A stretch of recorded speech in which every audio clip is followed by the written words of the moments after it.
गांव में श्रीराम नाम का आदमी रहा करता था। उसको एक समर नाम का बेटा था। समर पढ़ाई करने में बहुत होशियार था। वो कॉलेज करके अपने पिताजी को मदद कर दिया करता था। उसकी माँ सुषमा घर के सारे काम किया करती थी। श्रीराम की चाय की दुकान होने के कारण उसे दिन भर कुछ ना कुछ काम रहता था और जब से समर उनको मदद करने लगा था तब से उसका काम कम हो गया था। एक दिन श्रीराम समर से, बेटे, तुम आगे क्या करना चाहते हो? पिताजी, मैं एक अच्छी कंपनी में नौकरी करना चाहता हूँ और मैं अगले महीने शहर जा रहा हूँ। ठीक है, जैसा तुम्हें ठीक लगे बेटा। ऐसा कहकर श्रीराम अपना काम करने चला जाता है।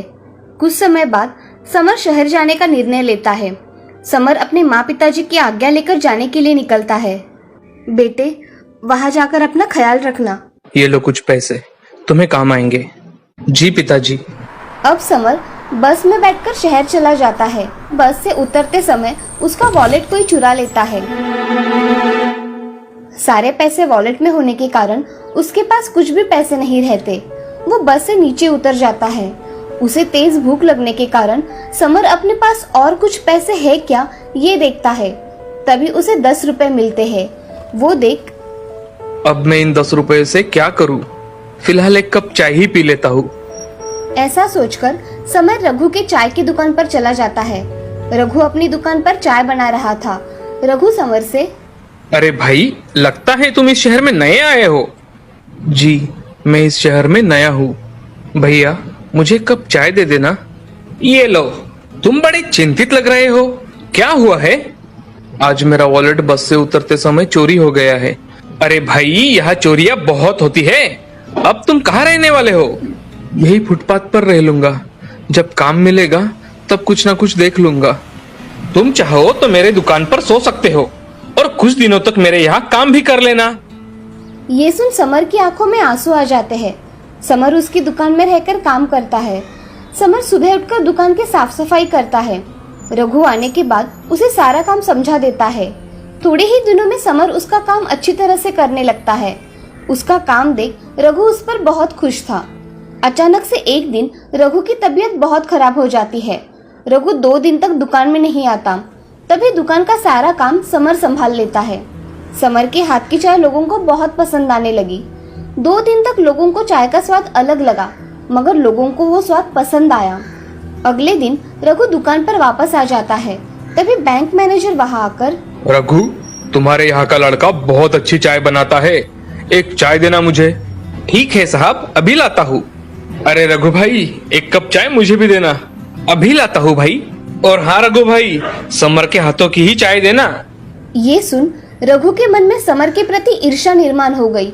रघु मन में, मैं इतने दिन से चाय बना रहा हूँ तो इन लोगों को वो चाय पसंद नहीं आई, और 2 दिन में समर के हाथों की चाय क्या पी ली तो इन्हें बहुत पसंद आई। आज उसी को चाय बनाने को कहता हूँ, कल से मैं ही बनाऊंगा।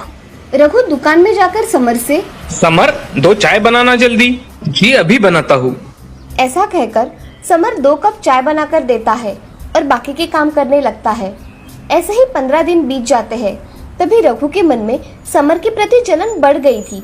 इसीलिए एक दिन रघु समर से, जाओ समर, बैंक में चाय देकर आओ।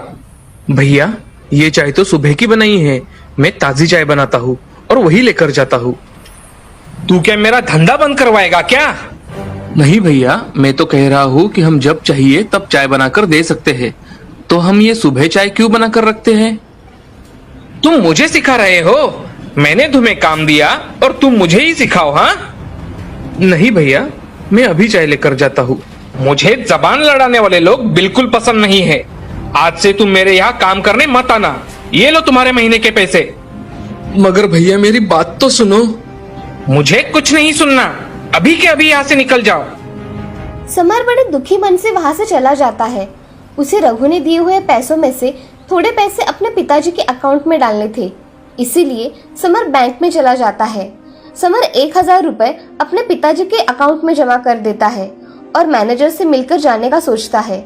वो मैनेजर के कैबिन में जाकर, नमस्ते साहब। अरे आओ ना समर, आज चाय नहीं लाए? मेरी नौकरी चली गई है साहब। क्यों? तभी समर सारी बात मैनेजर को बता देता है। मैनेजर को उसकी बात सुन के बहुत बुरा लगता है और मैनेजर उसके सामने एक प्रस्ताव रखता है। समर, अगर तुम खुद का काम शुरू करना चाहते हो तो मैं तुम्हें बैंक का लोन दिलवा सकता हूँ। साहब, आपकी बड़ी मेहरबानी होगी।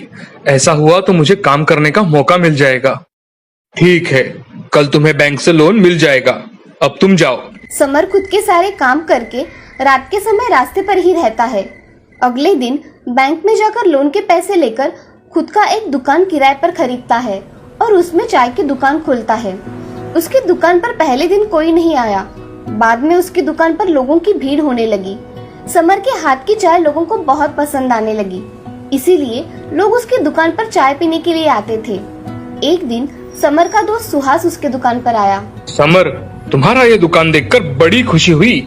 अब मुझे एक तुम्हारे हाथ की चाय तो पिलाओ। अभी पिलाता हूँ। समर सुहास को चाय पिलाता है और उससे बातें करता है। सुहास का होटल था। उसके होटल में तंदूरी चूल्हा पड़ा हुआ था, इसीलिए समर वो चूल्हा लेकर आया और उस पर चाय बनाने लगा। एक दिन एक छोटी लड़की मिट्टी के छोटे छोटे मटके बेचने आती है। वो समर से, भैया, ये इतने ही मटके बचे हैं, इसे खरीद लो, मेरी टोकरी खाली हो जाएगी। मैं तुम्हारे ये छोटे मिट्टी के मटकों का क्या करूँगा? ले लो ना भैया, घर पर जाकर पढ़ाई भी करनी है। उसकी बात सुन समर ने उसके पास के सब मिट्टी के छोटे मटके खरीद लिए और अपने दुकान में रख दिए।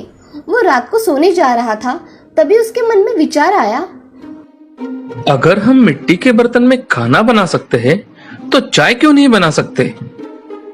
समर ये सोच रहा था, तभी उसे तंदूरी चूल्हे की याद आई जो समर ने अपने दोस्त के यहाँ से लाया था। वो मन में, मैं चूल्हे में छोटे छोटे मटके डालकर उनको गर्म करूंगा और उसमें चाय डालकर लोगों को दूंगा। अगले दिन उठकर समर सारे काम कर लेता है और सुबह ही तंदूरी चूल्हा जलाकर उसमें मटके डाल देता है। मटके बहुत गर्म हो जाते हैं। गर्म मटकों को उठाकर समर उसे एक पतीले में रख देता है और उसमें चाय डाल के देखता है। चाय को अच्छी तरह से उबाल आता है। उस चाय का सुगंध बहुत अच्छा आने के कारण समर वो चाय थोड़ी पीकर देखता है। उसे चाय का स्वाद बहुत ही अच्छा लगता है। वो खुद से, ऐसी स्वादिष्ट चाय लोगों को जरूर पसंद आएगी। समर दुकान में बोर्ड लगा देता है। वो बोर्ड देखकर बहुत से लोग समर से पूछने लगे। तभी समर ने उन सभी लोगों को तंदूरी चाय पिलाई। सभी लोगों को चाय बहुत पसंद आई। ये देख समर समझ गया कि लोगों को चाय पसंद आई। उसकी दुकान में अब बहुत भीड़ होने लगी। उसकी तंदूरी चाय बहुत प्रसिद्ध हो गई। अब समर ने उसकी दुकान में काम करने के लिए लोग रख दिए। उसका धंधा बहुत अच्छा चल रहा था। समर ने शहर में 2 तंदूरी चाय की दुकान और दूसरे शहर में भी तंदूरी चाय की दुकान खोल दिए। उसका चाय का धंधा बहुत बढ़ गया था। रघु के हाथ का स्वाद लोगों को पसंद न आने के कारण लोग उसकी दुकान पर नहीं जा रहे थे। अब रघु के पास पैसे ही नहीं थे। तभी उसे समर की याद आती है और रघु समर के पास चला जाता है। अरे रघु भैया, आप आइए ना, क्या काम था? मुझे थोड़े पैसे चाहिए थे। आपको कितने पैसे चाहिए? मुझे 10,000 रुपए चाहिए थे समर, उधारी चुकती करनी है। समय ना गवाकर समर अंदर से पैसे लेकर आता है और रघु के हाथों में रख देता है। समर रघु से, रघु भैया, मैं चाहता हूँ आप मेरी इस धंधे में मदद करो। आप चाहो तो मेरा एक दुकान संभाल सकते हो। ये सुन रघु की आंखों में पानी आ जाता है और रघु समर से, समर, मैं तुम्हारा दुकान संभालूंगा, मगर मैंने तुमसे इतना बुरा बर्ताव किया, फिर भी तुम मुझसे अच्छा बर्ताव कर रहे हो। रघु भैया, इस शहर में मुझे पहले सहारा देने वाले तुम ही थे, इसलिए मैं तुम्हें आजीवन नहीं भूल सकता। समर की बातें सुन रघु की आंखें भर आई और वो गले मिल गए। अब उनका तंदूरी चाय का धंधा बहुत अच्छी तरह से चल रहा था। उसके यहाँ लोगों की भीड़ हमेशा लगी रहती थी। समर अब बहुत अमीर आदमी बन गया था। ये सब